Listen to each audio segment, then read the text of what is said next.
ಅಮ್ಮ ನಾನು ಆಫೀಸ್ ಹೋಗ್ತಾ ಇದ್ದೀನಿ.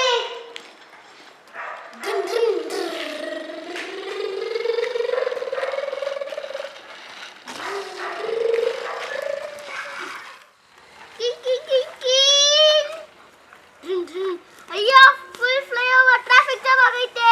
ನಂಗೊಂದು ಐಡಿಯಾ ಬಂತು. ನಾನು ಟ್ರಾಫಿಕ್ ಜಾಮ್ಗೆ ಹೊಸ ಫ್ಲೈಓವರ್ ಕಟ್ಬಿಡ್ತೀನಿ.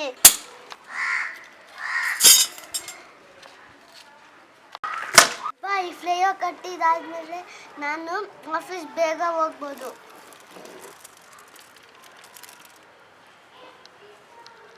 ಅಯ್ಯೋ ನಾನು ಒಳ್ಳೆ ಪೆದ್ದಿಸಿದ್ದಂತ ಥರ ಈ ಫ್ಲೈಓವರ್ ಕಟ್ಬಿಟ್ಟೆ.